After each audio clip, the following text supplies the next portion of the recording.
Good evening, motherfuckers. Welcome back to Tusk. The world is going to shit, so we are kicking back and enjoying the show. And it's been a hell of a couple of weeks since our last uh, news updating episode, so to speak. And, well, as usual, we have Marquis with us here again today. How you doing tonight, Marquis?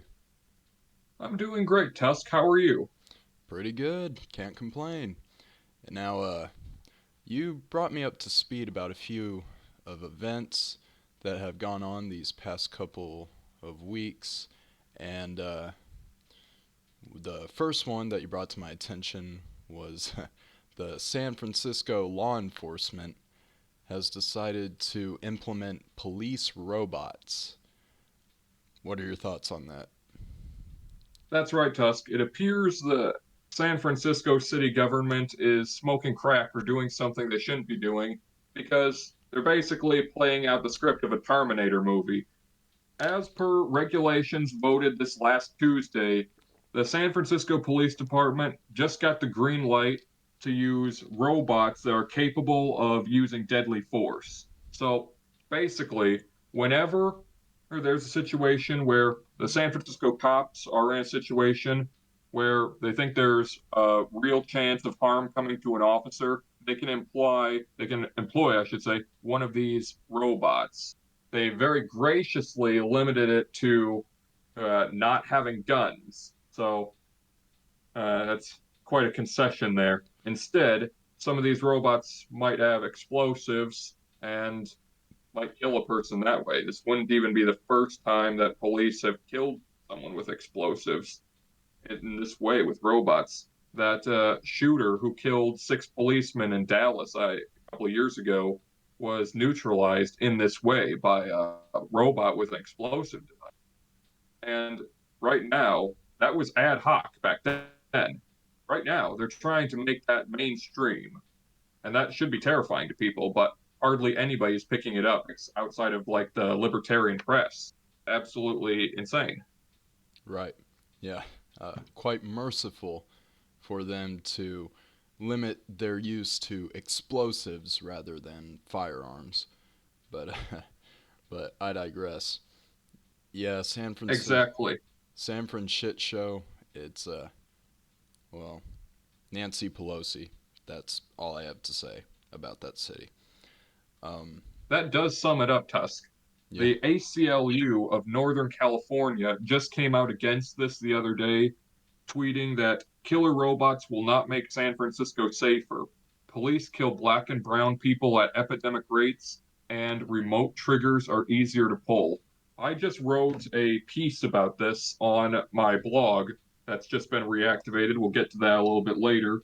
But that's one of the big things about this whole thing is that the psychological cost of using deadly force, at least on the officer's part, also when you factor in like the legal costs to it, are very high. And when you add a layer of separation between the person who's applying the lethal force and the victim of it makes it easier to apply. It separates you from the action. It makes it easier. It makes it feel like it's a video game or something.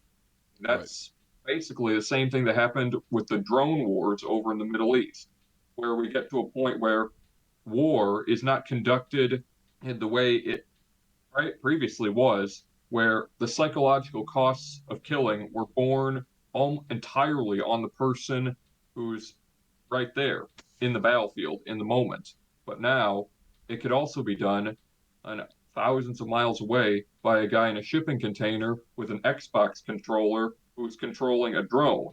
And that makes the process of eliminating terrorists or enemy combatants, what have you, easier. It lowers the cost of it. And it's just basic economics. When you lower the cost of something, there's going to be more of it. So when you apply the same dynamic of making killing psychologically easier on the person doing it, the same thing that revolutionized warfare and totally depersonified it and regimented it, apply that from the Middle East to American streets. What do you think is going to happen here? Nothing good. I know what I think is going to happen here. Yeah, nothing good. That's for sure. Yeah. I have Absolutely. I have one question for that city. What the fuck are you doing? Seriously, it's like their own little world over there. It's like Florida man on crack. Just I don't even know what to say for that city. At this point, nothing they do surprises me. It's Florida man on the hypodermic needles and whatever was in them, probably fentanyl or something, that are scattered all over their city. Yeah, definitely. That just about sums it up. Which, by the way, you mentioned this earlier, so I'd like to take a minute to tell our listeners. Marquis has just reopened his own personal website called The Conservative Critique, where he talks about politics and social issues from a conservative angle. So, y'all be sure to go check that out. That's theconservativecritique.com. It's got a lot of good information on there about all kinds of events and political issues in the nation right now. Thank you, Tusk. Love the plug. And yes, I'm going to be writing on this a lot more. It got shut down for 2 years when my priorities changed, but now it's back up and operational. I just published a long article about this killer robot issue. I can't believe we have to say killer robot issue, but apparently this actually is a problem now. A problem that's about to become a general problem if this becomes a trend in law enforcement as opposed to just a localized problem to a few jurisdictions. But I just wrote a piece on that. There are going to be more pieces coming, and I hope y'all go check it out and leave your email in there so you can subscribe and get emails whenever there's a new article posted. Sounds great. Back to the killer robot thing and how we can't believe we're saying it. It does seem like we are sliding into a dystopian sci fi thriller flick or some shit.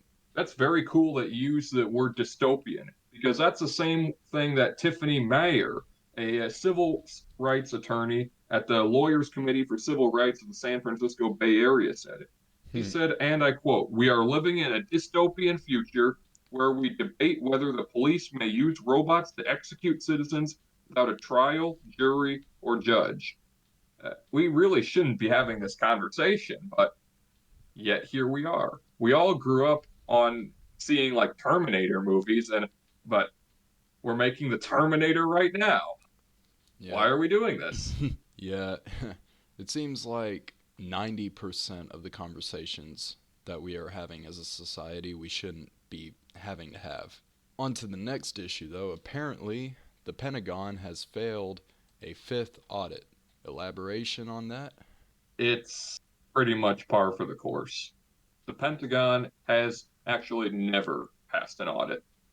They've been doing this off and on since the 90s when they passed a bill saying that all federal agencies need to be audited from time to time to see if some crazy shit's going on.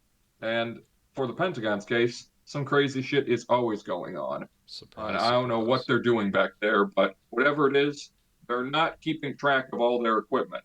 You'd think for all the use they put into Excel, Word documents, and PowerPoints, they would be able to keep track of their money. But in fact, they can't. 1,600 auditors combed through the DoD's 3.5 trillion with a T. That's how many assets they're supposed to have. And 3.7 trillion in liabilities, and officials found that the department couldn't account for about 61% of its assets as per the Hill. Huh. They can't find trillions of dollars in assets. How do you lose that much? I don't know. Why am I not surprised? Government agencies not adding up? Exactly. What's great though is that most federal agencies are able to pass these audits. So that's surprisingly good on them. And at least they can balance their books or at least tell you why their books aren't balanced. The Pentagon isn't even able to tell us why their books aren't balanced. You said 61% of their assets are unaccounted Yes, for? precisely. 61% of the Pentagon's assets, as per the Hill, cannot be found right now. They don't know where they are, that maybe they don't exist, maybe they've been stolen, or I don't know how that works because a lot of their assets are like barracks buildings at F-35s and shit. I Holy don't know how you shit. walk off with a barracks building, but The sh- apparently a large amount of their assets are just gone. And let's just take a minute just to talk about the military industrial complex and just what those assets are and how much of them there were. I'm going to quote from that same article from The Hill. What they found were several new weaknesses in how the DoD accounted for its assets, which include nearly 2.9 million military personnel, equipment, and weapons, including 19,700 aircraft and more than 290 ships, and physical items, including buildings, roads, and fences, on 4,860 sites worldwide. Supposedly, nobody stole a road, but maybe they've fallen into disrepair or something. I don't know. They don't know either. But that's a lot of capital they have. They have 4,860 sites worldwide that they're admitting to. This is just the stuff they're admitting to. There's a lot of talk how about the US's position as a superpower in history relative to other great powers and all. In fact, Amy Chu coined the phrase hyperpower. That that's where a country is so powerful that there are no near peer rivals. It's just that one. You're only going to see few of those in history, like the British Empire, or to some extent the Dutch Empire, or the Roman Empire, and the United States for a little. We do have near peer rivals now with revisionist Russia and resurgent China, but for a minute, the US was a hyperpower. And the legacy of that is 4,860 military sites that are acknowledged worldwide. This isn't counting CIA black sites, DEA positions worldwide, or God knows how many other installations that the US operates. No other state in world history has had an empire that is quite this globe bestriding. That really opens the US up to a commitment that is unique in human history. right. Why do we have to have this sort of commitment? Why do we have to police the world? We shouldn't. Exactly. I don't see why it always has to fall to the United States to go abroad in search of monsters to destroy. That was exactly what John Quincy Adams said the United States shouldn't be doing. The US was supposed to be a small, mercantile, free republic on the periphery of the world, where people from all the despotic states of Europe, back when they were more despotic, or should I say, in a different way of despotic than they are now, and all the other dark and unenlightened territories, people could just breathe free here. They wouldn't be drafted into a military. They wouldn't have all their earnings taxed away, and they wouldn't be subject to kowtow to some potentate. But instead, the US has completely metamorphosed over the years and has now turned into a globe bestriding empire that has security commitments unlike anything known since the Roman Empire.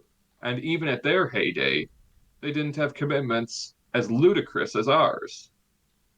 Why can't we return to being that little mercantile republic on the periphery of the world? I think we should sure try to do that. We definitely should. It's those ideas like George W. Bush getting us into the Middle East, Sniffy the Clown getting us involved in Ukraine, and threatening to get us involved with Taiwan, which his own administration had to backtrack him on that. Yeah, it's shit like that that is getting us into a whole lot of conflict that does a whole lot more harm than good. It's not a priority that we should have. Exactly. If we were able to get good outcomes out of like the war in Afghanistan, or defending Taiwan, or defending Ukraine, or defending the whole of Europe, then maybe it would be worth it. But 20 years in the sandboxes of the Middle East. Iraq is a client state of ours to some extent still, and that place is still a war zone.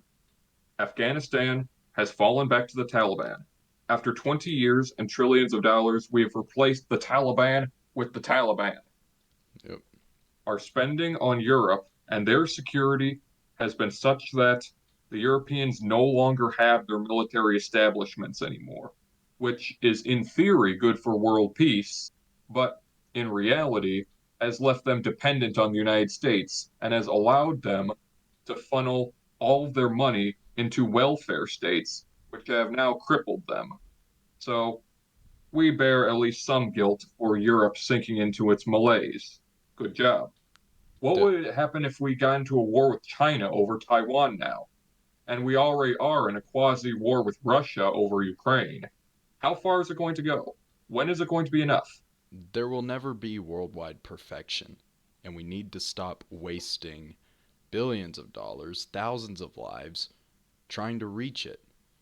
Our problems are our problems. Other people's problems are other people's problems. And I'm not saying that you shouldn't give a shit about anybody in the world, but putting that on paper for our legislative and executive branches of the government to sacrifice our well being and our way of life to fight a never ending battle, it's just stupid, for the lack of a better word. Indeed, it would be a lot less stupid if the outcomes at the end of the war were better than they were. They're just not most of the time. We haven't had a definitive victory since World War II, where the outcome at the end of the war is totally preferable to where it was at the beginning. Even at the end of the Gulf War, we still had Saddam Hussein in there, and he immediately went back to being a tyrant, such that we had to invade his country again a decade later. Had to, in quotes. But I digress. And even at the end of World War II, we liberated Europe. Applause. Great. Love it. But then we delivered half of it to Stalin. Yep. You defeated Lucifer and you replaced him with Beelzebub. Yeah, that just about sums it up. Also, thank you, Nixon and LBJ, for getting countless men killed fighting another nation's battle for no real reason. We replaced communism in Vietnam with communism in Vietnam. Yep, you have replaced shit with crap. That is But, about the size of it. but, in other news, a nuclear engineer, Sam Brinton, was caught stealing luggage from an airport. I don't know how much deeper it goes. I don't know much of this guy's background. He was, uh, I guess yeah, I'm gonna call him was a graduate from MIT. He graduated from there in 2013, but from what I've heard, he is very clearly not mentally stable and was likely hired due to being non binary. But again, he was a graduate from MIT. Usually, those dudes go on to be in very top notch positions. I'm not going to give too much commentary on that. I'm sure you know more about the situation than I do. Yes, your commentary constitutes a hate crime because he's actually openly gender fluid, according to the New York Post. Then what the fuck is he right now? I I don't know. I'm not going to try to guess it. I'll just say, oh, gender fluid, whatever. Or it's all too absurd for me. But I digress. It appears the luggage he just up and stole was worth $2,325. So this wasn't exactly a small thing. He's being charged with felony larceny, I believe, and he could be facing 5 years in prison for this. So this is a big L on his part. His, theirs, whatever. But big L, big L.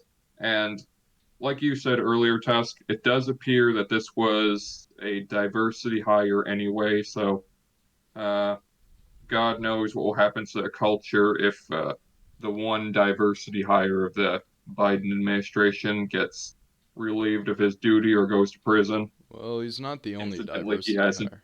I mean, from my understanding, the majority of Biden's cabinet is a diversity hire, and obviously not because they're diverse, But because they are diverse hires, that's why his entire administration is incompetent on every possible level. However, back to the dude's name is Sam. Sam Britton, so I'm gonna call him a he. I really don't know what the fuck he is. I've tried looking at.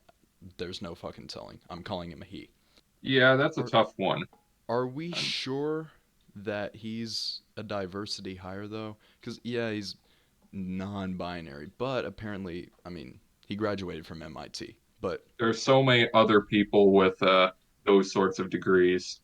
that He got hired because he's openly gender fluid and has a very long sexual deviancy track record.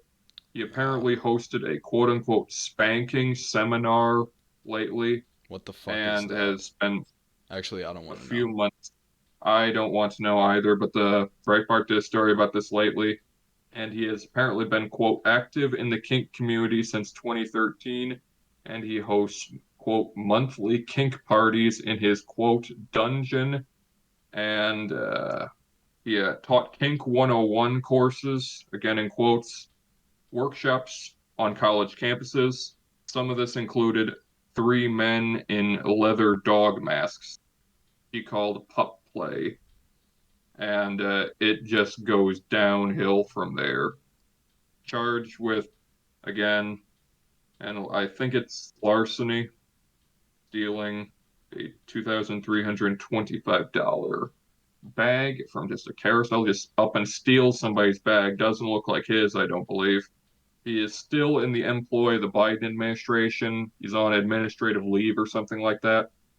Hmm. And the Biden administration is not even answering if he is still being paid. So I just assume he's still being paid. Our tax dollars at work. Yeah, if anybody calls him out on his bullshit, they're probably just gonna accuse him of being homophobic, transphobic, whatever the fuck phobic. But yeah, my life could have probably been better if I had never known that this guy existed. You and I both. Yeah, so he graduated from MIT in 2013. So I wouldn't guess that he got into MIT simply for diversity points, but the Biden administration has made it hell. They've been open as fuck about it. Biden even came out during his campaign for the presidency saying that he would vow to appoint certain members simply because of them not being straight white men. So it's very clear why his administration is such a fucking failure. And, well, this is why. Well, if you're prioritizing sexual deviancy with dudes who are teaching courses that are named spanking from calculus to chemistry, then you're probably going to get an inferior result when the product is government. You're probably going to get a very shitty deal. You Yeah, just get people who just steal people's luggage, I guess. a nuclear engineer from MIT, and you gotta steal people's luggage to get by. What the fuck, man? This is not a serious country. No, it is not. What's On. even less serious is Alex Jones and his interview with Kanye West and Nick Fuentes. That was Yeah. even less serious. Yeah. That. We've discussed some of the left wing shit show that's been going on, and now we have to go to the right wing shit show, which is not looking any better. Kanye West, as I'm sure many of our listeners know already, he's been back in the spotlight, and he is very clearly not well in the head at all. He went on to an interview with Alex Jones wearing an entire, like, a mask, almost like a black ski mask, except there were no holes anywhere, and it covered his entire head.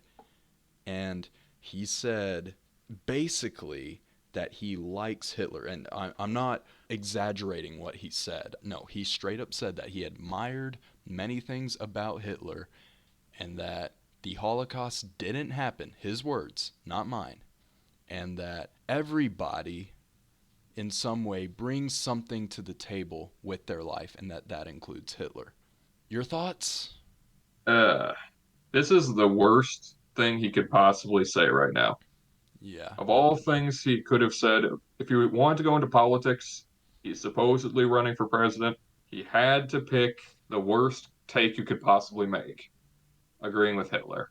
And he went further then and went to Holocaust denial territory, which obviously we shouldn't even have to discuss this, but for some reason, this is a thing where people will just completely disregard all the scholarship on genocide that we've accumulated over the past around 70 years, where the Allies went out of their way to document this as much as possible, and the scholars afterwards went out of their way to document the Holocaust as much as they possibly could. That's why there's so much material on it, because they wanted to get all the material, cover all the bases, so people wouldn't be saying shit like this 70 years later. But even in spite of it being one of the most highly covered aspects of world history, people are apparently just throwing all that scholarship out the window and saying, nope, didn't happen. That's dumb as fuck, and that's actually offensive to the whole idea of truth. If you Yeah. can say that the Holocaust didn't happen, if you can say that and people will buy it, then the whole idea of truth is under fire. If that's not true in a objective sense, and that this was a fact that this happened, then everything else is up for grabs at this rate. Yeah, never mind the fact that we have still surviving victims of the Holocaust with the numbers tattooed on their arms and everything. Never mind the fact that we have well documented and credible surviving journals of people who survived the Holocaust. And no, not just Anne Frank. She's the best known, but there are actually many, many more diaries and journals kept by people who survived the Holocaust. It's like flat Earth. Like, this is a political equivalent of flat Earth. When somebody says something like this, you wonder for a few minutes if they're being serious or not. Right. It's not deniable. The Holocaust did happen. There is definitive proof of it. There is definitive proof of it being led by Adolf Hitler. Yes. It was his goal. He was very open about it eventually, saying that his purpose, the purpose of the Nazi Party, was to create a master race and to weed out races that they deemed inferior, namely the Jews. Right. And the documentary evidence, like you said earlier, is just because of the horror of it, it's been documented better than almost any event in recent history. Like you said, that there is a lot of diaries and stuff from people who went through or persecuted under the regime. A few months ago, I read a 500-page anthology of some of their writings, and that's just account after account by different people. Also, there really is no shortage of literature from the perspective of people who were being persecuted. The U.S. Holocaust Memorial Museum, based out of D.C., is currently assembling a database of all the names of the Jewish victims. And I believe there are around 3.5 million names right now. It's searchable. You can just go on the internet and search this stuff and check their database. It's right there. It's open for the public. In my collection, my personal collection of books, there's a collection of 316 maps detailing a week by week progress of the Holocaust that was assembled by Sir Martin Gilbert, a renowned historian who also wrote a number of other books on the subject, like Auschwitz and the Allies, and The Complete History of World War II, which dwells on the Holocaust quite a lot. Literature on the subject is just so thick you can't throw a rock without hitting it. And Kanye has just totally gone off the deep end. It seems like he's saying all kinds of crazy shit. Nick Fuentes says in the interview he's now a white supremacist. Kanye West just jumps in and says, "Don't worry, I am," or some shit like that. This is not the behavior that a normal person should be doing. I'm not going to psychologically evaluate him because I don't know the guy, but it's very suggestive about his mental health. And the last people he should be talking to and associating with are vultures like Nick Fuentes and Milo Yiannopoulos that are all in his campaign. Put He it into needs help. Not these guys. To put it into perspective, during the interview, Alex Jones had to be the sane one and try to sort of compensate what Kanye was saying. Like, oh, the Holocaust didn't have. Oh, by that you mean it's just not what we think, right? And Kanye's like, no, no, the Holocaust didn't happen. Which, again, it says a lot when it's coming from Alex Jones, especially considering that Alex Jones is known for denying the Sandy Hook massacre. Me personally, I've never liked Kanye West, even before the whole political shit. I never liked him. I always thought he was a pretty shitty person. But this is a new low, even for somebody who I always thought was batshit insane. I generally agree with that. I don't listen to Kanye West. His music just never appealed to me. Not big into hip hop at all. All the closest thing I listen to is actually country rap. Very unpopular music choice, but I digress. I always thought he was kind of an eccentric but largely harmless fellow, but now he's saying all kinds of unhinged shit, so perhaps it's a little bit more than eccentric. Maybe he is might actually have something wrong with him, or maybe he just believes in some shit that's just flat out wrong and harmful. But I digress. I don't listen to his music, not going to. Always thought he was weird. Now he's just way off in left field. You know, Right. this guy's not part of the genuine political discourse in this country. Yeah. He shouldn't be, at least. I mean, considering his, I believe it was in 2020 that he sort of satirically ran for president as the nominee of the quote unquote birthday party, which, not gonna lie, I chuckled the first time I saw that, but I digress. He was also banned by Elon Musk from Twitter. And I believe I saw that he was only banned for 12 hours and not permanently, but I may be wrong on that. Which, again, I mean, that's a bit of a tangent there, but I find it funny considering Elon Musk bought Twitter, saying that he was only going to ban people if they were inciting crime or acts of violence, etc. Which I guess some of the shit that Kanye tweeted could definitely be considered threats of violence.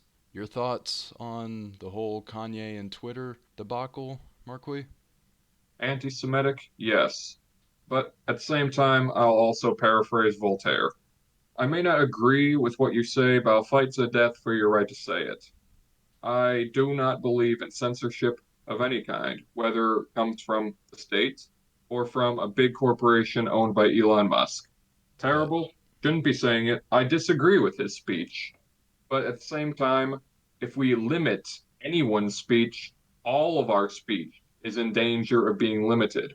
That's why I don't give anyone the sanction to say, yes, this can be limited. Yes, this speech is so bad that we can limit it, and we should punish anyone who does this through one way or another. That sort of thinking is the path towards the criminalization of speech and us not being able to speak. What starts with Kanye ends with Tusk getting pulled off the air. It ends with thought crime. right, and I totally 100% agree on, fuck censorship. Free speech shouldn't be limited. However, there's also the issue of inciting crime. Do you believe that that's an issue when somebody says, "Hey, you should go kill this person," or say some big celebrity tweets out like, "Hey, all my fans, y'all should go and do this." I'm yet to see Kanye West actually say that certain people should be hurt or something to that extent. If he does say that, then there can be no protection for threats of physical violence. I didn't have the exact tweet, but now I have it up and it says, so he tweeted this out saying, and I quote, "I'm a bit sleepy tonight, but when I wake up, I'm going DEFCON 3 on, in all caps, Jewish people. The funny thing is, I actually can't be anti Semitic because black people are actually Jew. Also, you guys have toyed with me and tried to blackball anyone who ever opposes your agenda." I think what might have gotten him banned is him saying that he was going to go DEFCON 3 on Jewish people. Yeah, it sounds fucked up. Very anti-Semitic of him to say that. Again, I don't like Kanye.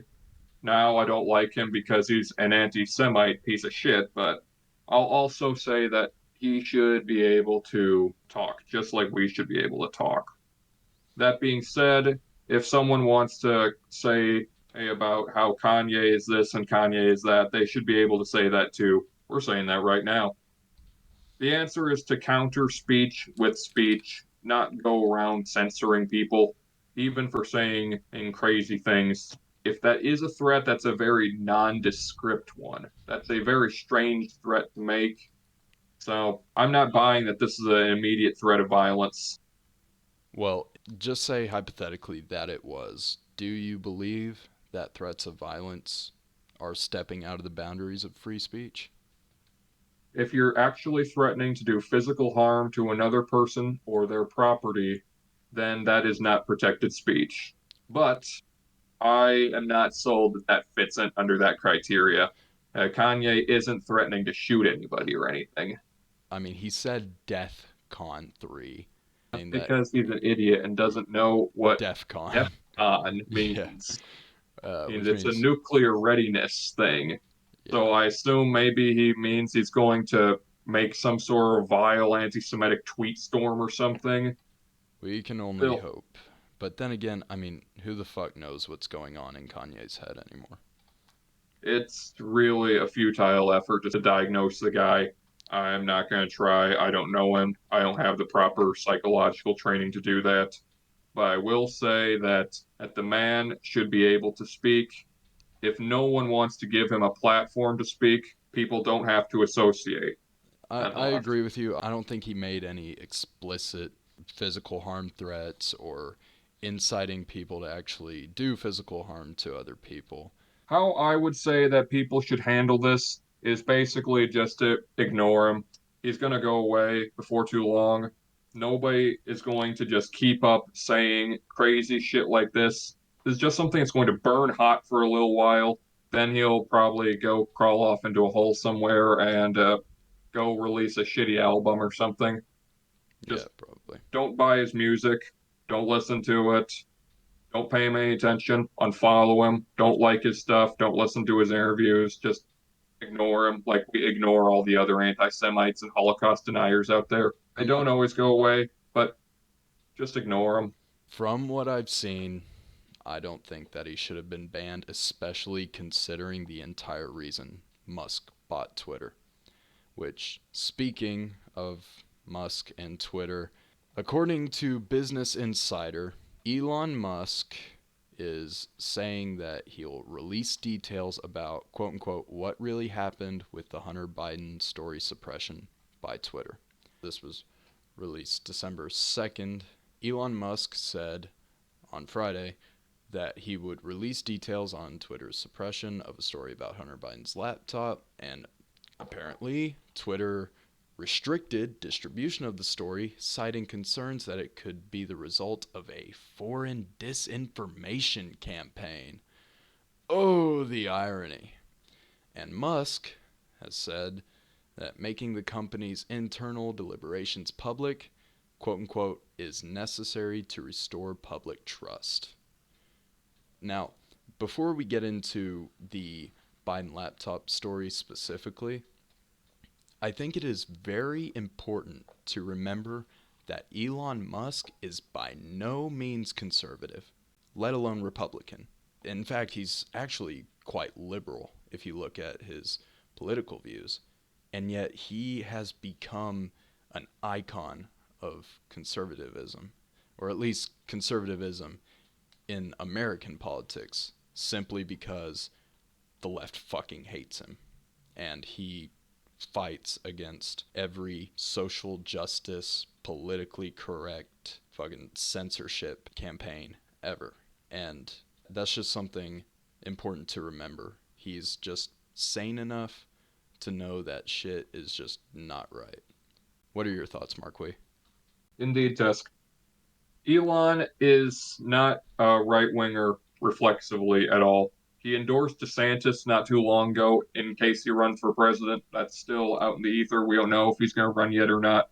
But yeah, the reason people on the right like him is because he's basically just a breath of fresh air. He's not out here claiming that we need to censor the internet like the Chinese do, or we need this corporate oligarchy to control everything we need to think about, or we need a government disinformation board like a Nina Jankowicz, that authoritarian bastard, and Biden want. So Elon is one of the few people with any clout in the social media industry who's out here saying that we need free speech out here on the internet. The civil liberties groups are obviously doing it. Republicans are doing it. Libertarians have always been doing it. Elon is one of the few industry insiders since the social media went crazy authoritarian a few years ago that's actually coming out for free speech. Whether or not this is just some business ploy or if it's just a giant PR campaign or a pet project, whatever his motives, he seems to be doing something genuinely good for liberty. Whether or not it's perfect, definitely not going to be, but it's a step in the right direction. It's a step away from that Jack Dorsey shadow ban, censor everything that's not the party line, that whole craziness from a few years ago. Anything that's a step away from that is a step towards liberty on the net. That's something we should support. Definitely. What are your thoughts specifically on the whole Biden laptop, Twitter, and any of the other social media corporations? Right.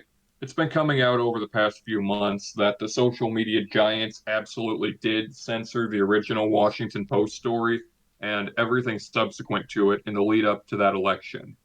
And that much is not disputed anymore. And it's also not disputed that this was a real story that has big national security ramifications. Just the other day, CBS News confirmed what we knew for over a year by verifying the New York Post investigation from all that time ago. So this is still a lively news item with new updates coming out in a little trickle. But all the big corporations, this corporate oligarchy that controls the social media firms, they all colluded a few years ago to try to suppress this and keep it out of the voters' minds before Election Day. That really shows how much power these organizations have and that they're going to do this again. We need to be very vigilant. Price of liberty is eternal vigilance. Definitely. Yeah, it's a scary thought. I do worry about elections. I've said it before, obviously, countless times. I don't want to think that the 2020 election was stolen, but it's looking more and more suspicious every single day. The fact that anyone who even looks at something shady from that election and goes, hey, that's kind of suspicious, and is immediately branded as a nutcase conspiracy theorist, far right extremist, and a threat to democracy by the media, by DC. I mean, people accused Trump of stealing the 2016 election, and you know what people did in response? They laughed. There was a Mueller report that investigated it, and he came back saying, we ain't got jack shit. There was no Russian collusion. But people laughed for the most part. But now, if you want to say, hey, several 100,000 votes just came in overnight, and every single one was for Biden, not one for Trump, not one for a third party, every single one was for Biden, that seems kind of suspicious. And everybody calls you a threat to democracy and basically tries to overkill in response to you. That's pretty fucking suspicious. And now we've clearly got big corporations trying to hide news stories to try to keep voters as ignorant as possible. I'm not going to jump to any conclusions here, but I will say this. If Ron DeSantis runs and wins the primaries and Biden beats him in 2024, shit ain't right. there will not be a doubt in my mind that shit is stolen and fraudulent. Indeed, Tusk, there's a lot more going on than meets the eye, and a lot of it's just coming out right now. Samuel Bankman Fried, the FTX billionaire who defrauded billions from his customers, is the sixth biggest donor in American politics, the second biggest Democrat donor, only behind George Soros. He donated almost $40 million in the last fiscal year alone to different candidates. He's one of the most influential people in this country, the second biggest Democrat donor, and he defrauded billions of dollars from his country. There's a web of corruption right there that we're going to have to unravel. I don't know how long it's going to take, but when you have one of the most corrupt people in the country being the second biggest political donor to a party, you know something's really fishy and something is severely wrong. At the same time, we have the corporate oligarchy that's in charge of social media firms on a coordinated, collusive censorship strategy where they're directly in bed with government officials saying, hey, we think you should do this. Nudge, nudge, wink, wink, do this. Or maybe something might bad happen to your company. Who knows? Maybe you should just do what we say, we the government say. That right there is terrifying. But of course, by pointing that out, Marquis, you are a threat to democracy and a far right extremist. Not even on the right, but In fact, our the own FBI people. is on their way to your home right now, Marquis. I know they are. I love this show. Yeah, me too. I think that about wraps us up for tonight, right, Marquis? You got anything else? I think it absolutely does wrap it up. We hit all the high notes and quite a lot of high notes there were. I think Alex Jones said it best in his crazy interview with Kanye West and Nick Fuentes. I'm in the twilight zone right now. It takes a lot to make Alex Jones look like a boring person in an interview. He did it. And much like Alex Jones, I feel like I'm in the twilight zone right now. Yeah. I can only handle so much twilight zone. When you get a breath of fresh air, savor that breath. Anyways, Marquis, do you have any final thoughts on anything we discussed or anything that you just want to get out there? No, I believe that sums it up. Been an interesting week. It has been. Anyways, that's all for this week's episode. I'll see you all next week. God bless America.